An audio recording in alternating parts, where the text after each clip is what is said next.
All right, good evening, ladies and gentlemen. Thank you for joining our virtual meeting today. We are from Group 2. In this great occasion, we are going to have a presentation about poetry analysis for the introduction to literature.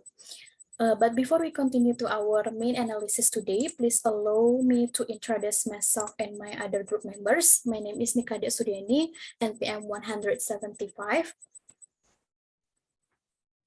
My name is Igustiari Komalia Pratiwi. My NPM is 152.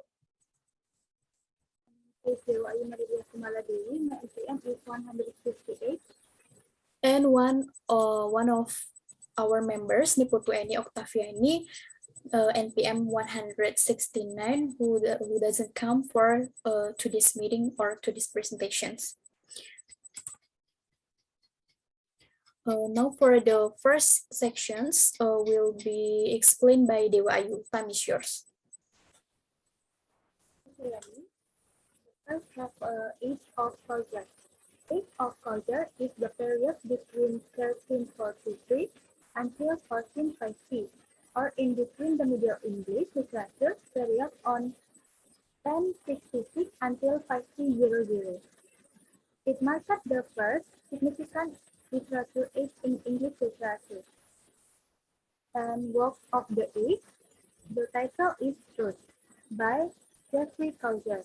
And I will give you read first. 1 minute, please.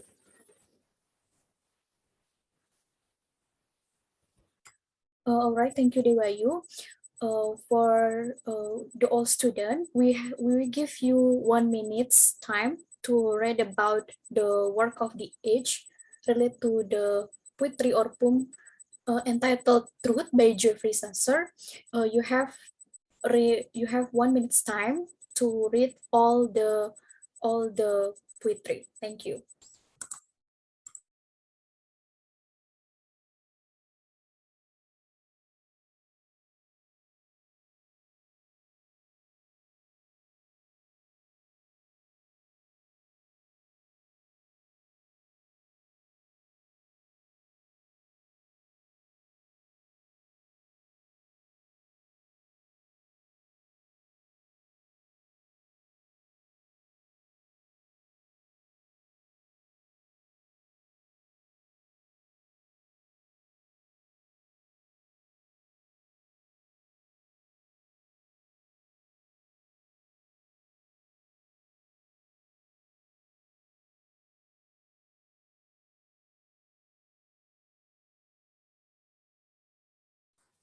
All right.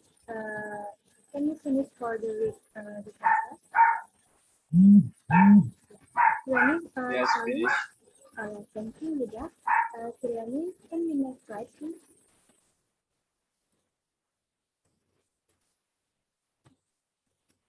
All right. The second have poetry analysis.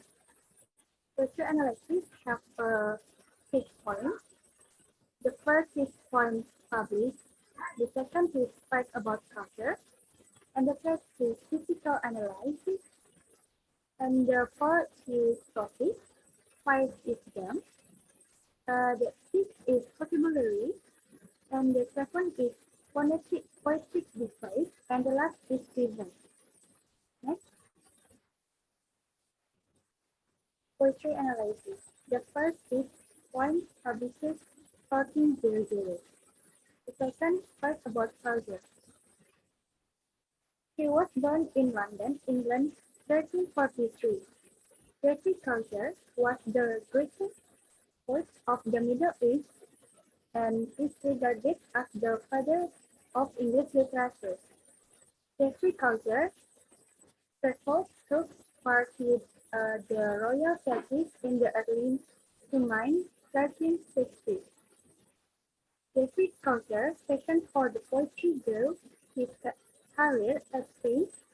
In 1365, he asked for a temporary life. He lived in Kent for 4 years, but still found little time to write a parliament member. In 1368, Geoffrey Chaucer became of King Edward a year victorious. his position sent him on diplomatic mission, also giving him time to familiarize himself with the works of poets such as Chaucer and Dane. And this point, the other of Chaucer poems cannot be ascertained with certitude, but from internal evidence they can will be approximately date. It is now customary to divide the Chaucer poems into three states: the first, the French, the Italian, and the English. And the third has a physical analysis structure. The first word count, the total is 165. The second is line, the total is 21. And the third is stanzas. Suriani, can you back the first slide, please?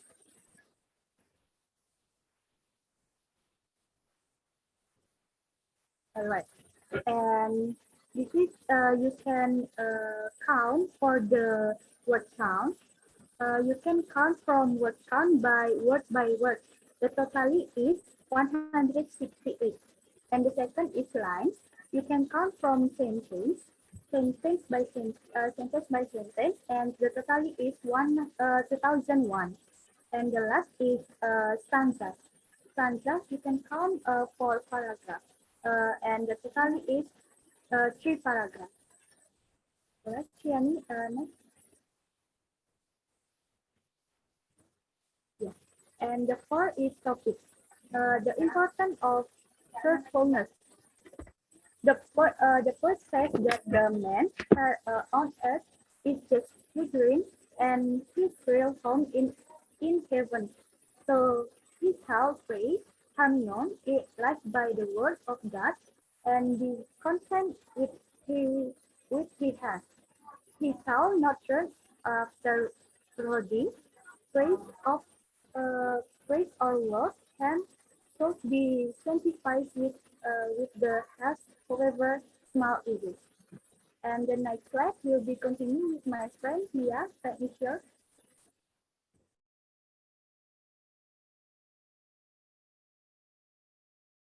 All right, thank you, Dewayu. I will continue. The fifth is the theme. The theme of the poetry is religion and deity. This religious truth is the final conception revealed to the reader, and it is clearly the most important to Chaucer. The poet says that the man here on earth is just a pilgrim and his real home is in heaven. So he shall pray, Hamnon, live by the word of God, and be content with what he has. He shall not run after hoarding, praise, or wealth. So he shall be satisfied with what he has, and however small it is. The sixth is vocabulary or word choice. Vocabulary, praise. Noun means a large group of people who have come together. The second is shootfulness, means freedom from war and violence, especially when people live and work together happily without disagreements. Climbing cycleness means rising in security. Wealth means wealth or prosperity. Read means advice or guidance. Dread means a feeling of not being certain about something, especially about how good or true it is. Tempest means restraint. Redressy means to put something that is damaged, broken, or not working correctly back into good condition or make it work again. Business means an anxiety. Dainty means master. Buxomness means modesty. Next. The seventh is about poetic device. Rhyme scheme. A rhyme poem is a work of poetry that contains rhyming vowel sounds at particular moment.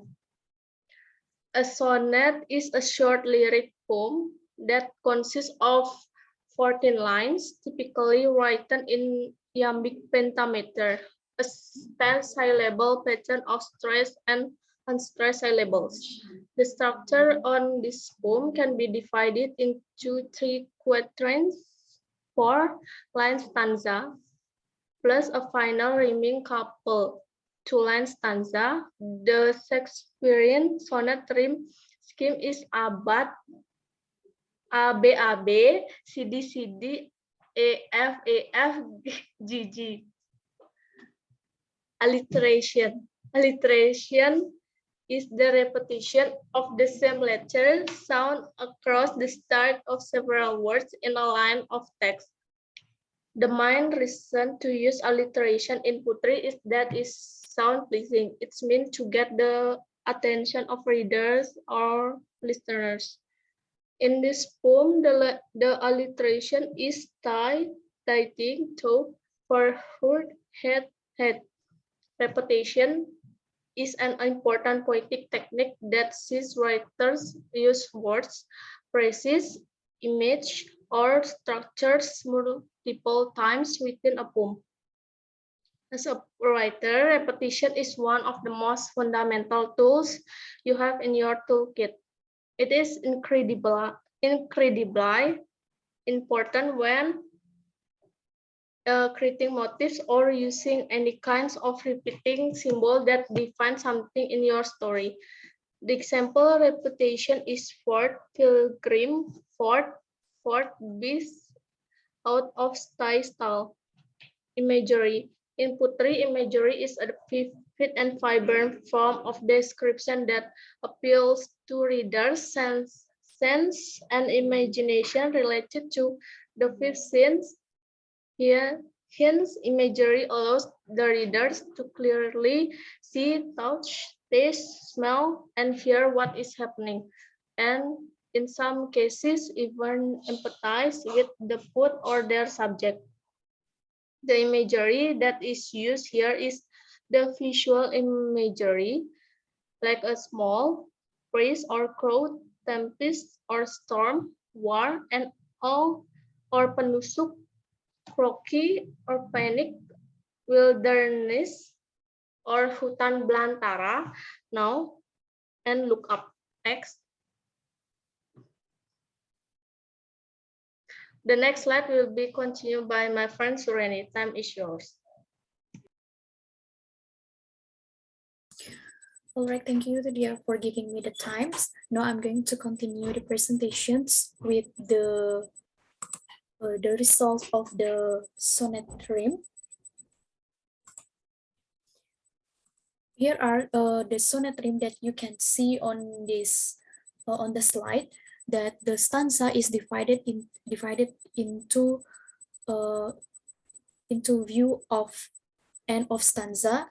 The first sentence is end of the so fastness. The second is small, and then the third one is end again with the tickleness, and then and then the fourth one is ended with the word overall. So the sonnet rhyme here influence the poetry that we choose, where the stanza or the sounds or the end of the sounds is start from A B and start again with the rhyme C, and then it's ended with the rhyme C.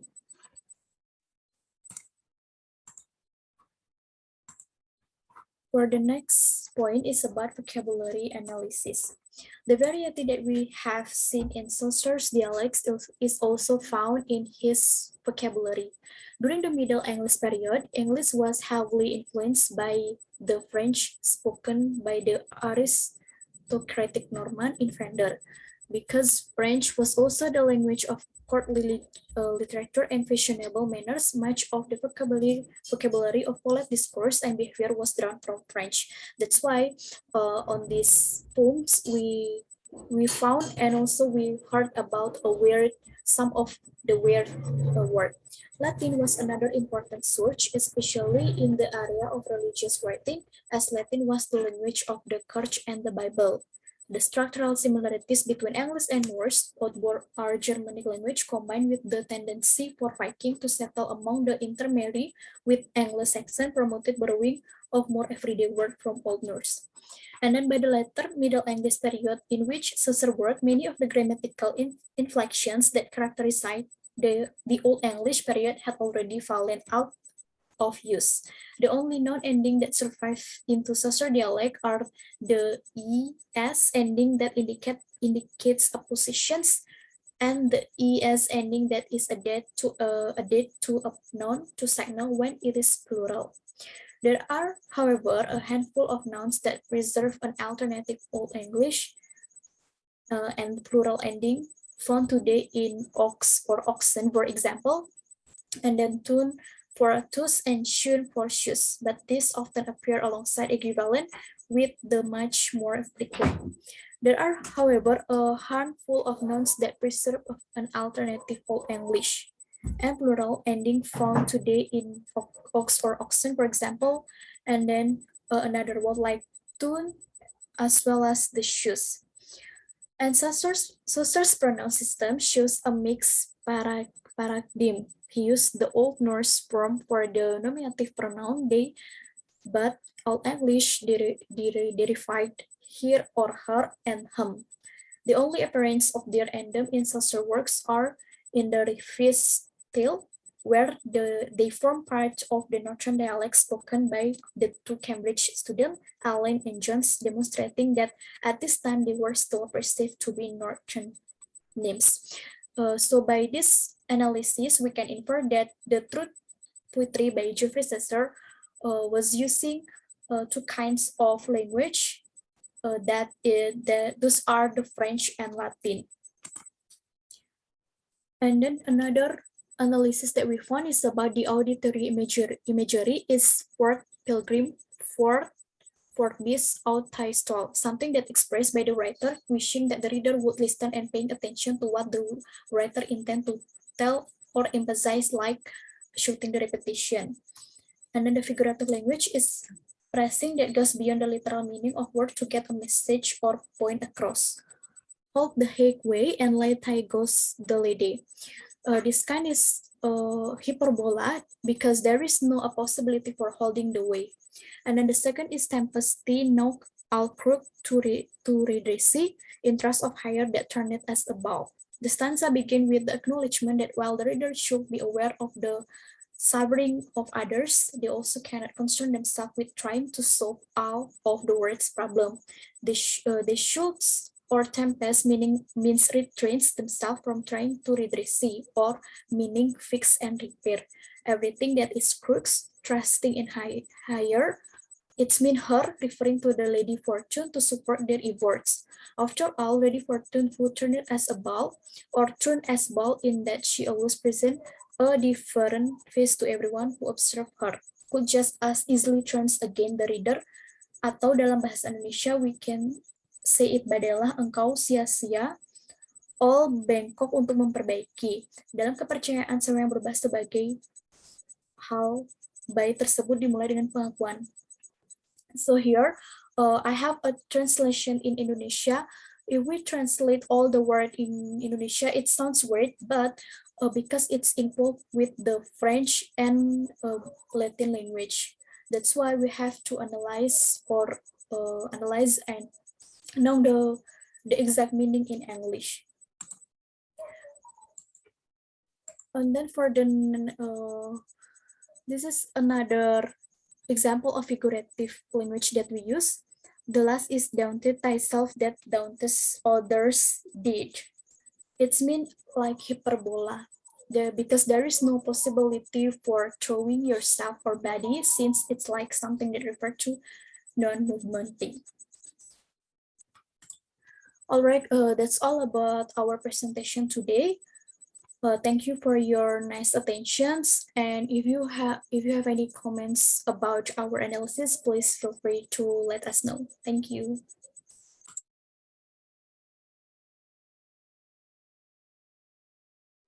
Thank you, Suryani.